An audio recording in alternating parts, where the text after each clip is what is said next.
once the bolts are done, I can use the roller to lay on a coat of paint that's just a little smoother.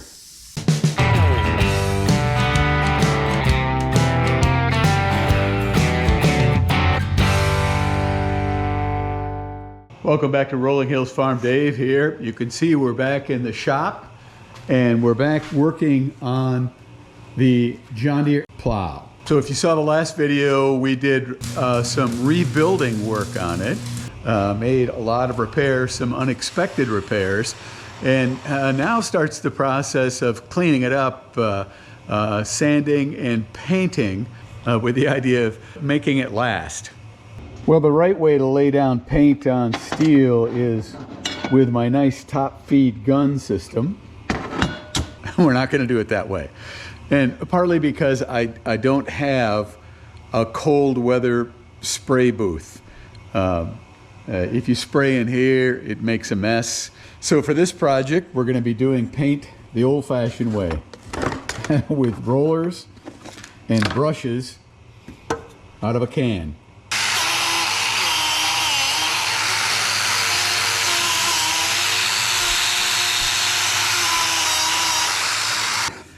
I think for the style paint I'm going to be applying here, this is doing the job. It certainly is a nice surface for paint to adhere to, and wow, it makes the surface rust disappear in a hurry.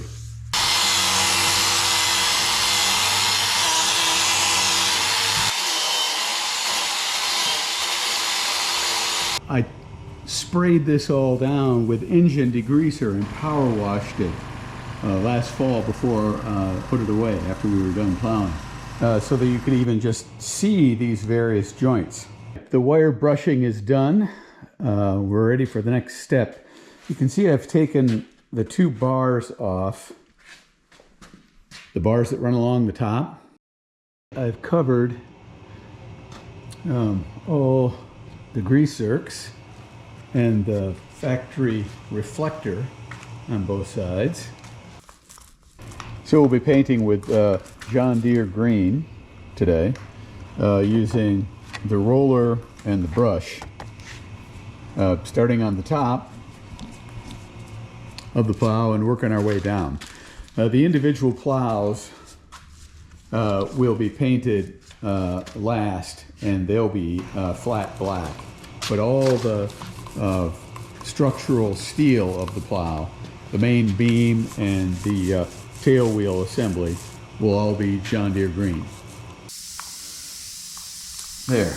Once the bolts are done, I can use the roller to lay on a coat of paint that's just a little smoother than the brush puts on, and it won't cover over all the brush strokes, but it'll just give a little more even appearance to this top bar.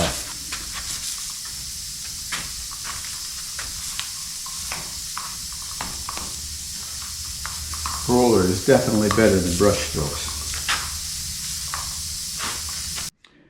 All right, there's the first step, the John Deere green on the plow.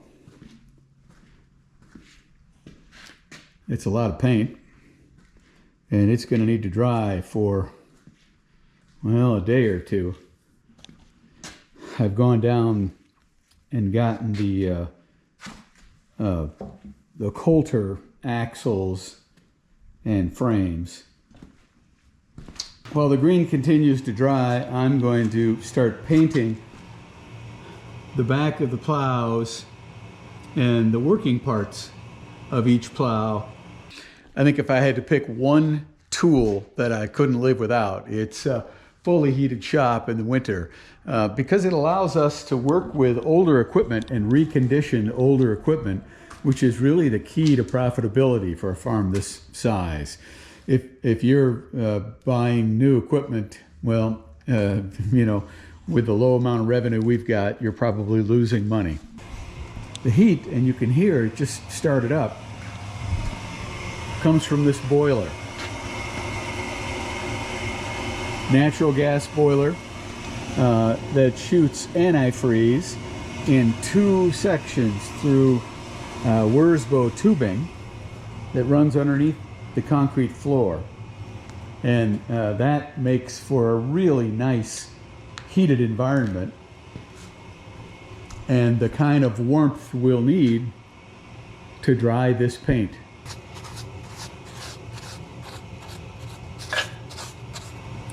The F145H, and this is a 4-bottom 16. The cutting width of each of these plows is 16 inches. Was built from 1965 to 1969. It was replaced by the F145A series, which was manufactured through the mid-70s. You could get them in 3, 4, 5, and 6 bottoms.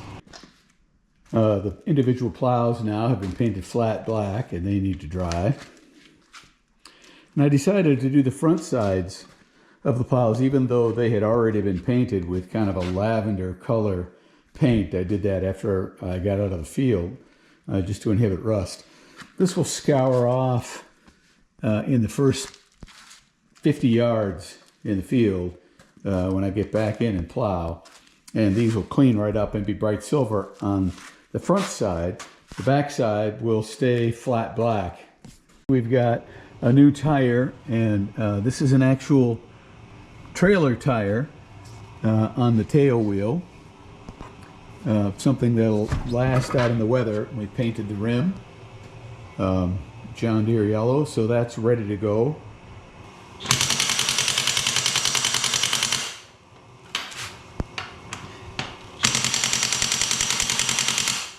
There, a new tail wheel with a new tire that lines up just inside the land side of the 4th plow. Well, we've got a raging cold snap with high winds and 20 below temperatures outside, but inside it's time to put the decals on this plow. And here's the box.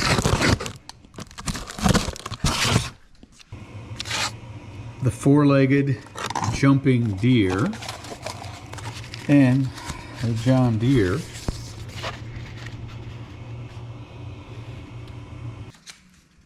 And you get it positioned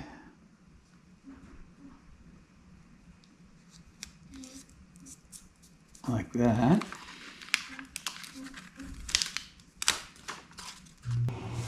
Straight all the way along. You see is you slowly peel it back and you get the letter started. And fingernails would be a great help. There's Deere so far. Now let's get John done.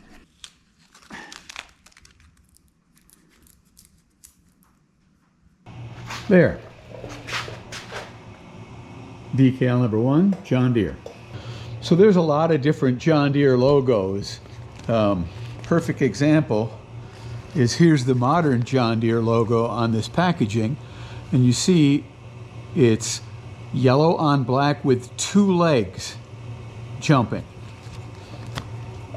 But in the 60s, the logo was green on yellow with 4 legs jumping.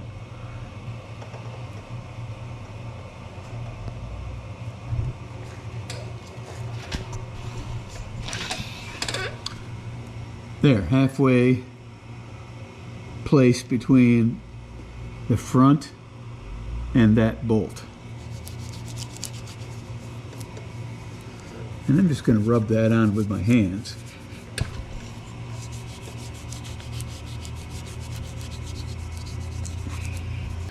So I've been unable to find the F145H decal.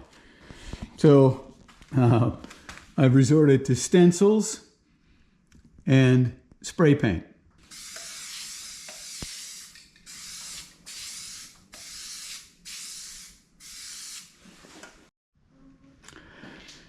So there, a completed 1960s F145H plow.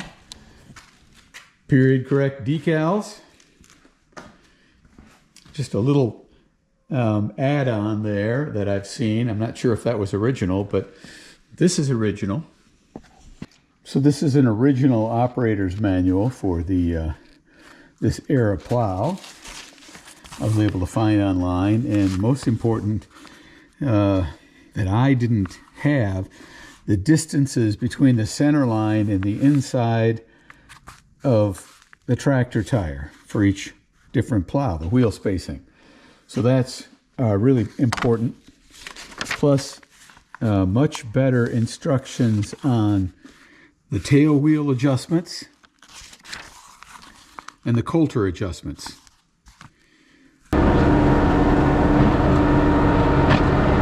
We still need to get it into the field and get it set up according to the instructions, the instruction book. There's quite a few little tweaks to make for this plow to, well, work the way it's supposed to work. But this is all we can do for now. I hope this was interesting, maybe inspirational to some of you to work on restoring old equipment. There's a lot of life left in this plow, and a lot of equipment like it around the country that you can pick up for almost nothing.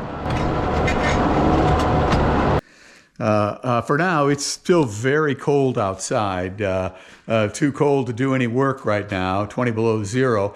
But we've got our meat ready. The steers that we hauled in a couple of weeks ago for slaughter are done. So we need to pick up that meat and get it distributed to our beef customers. We'll be back and show you that process. Thanks for watching. We'll see you then.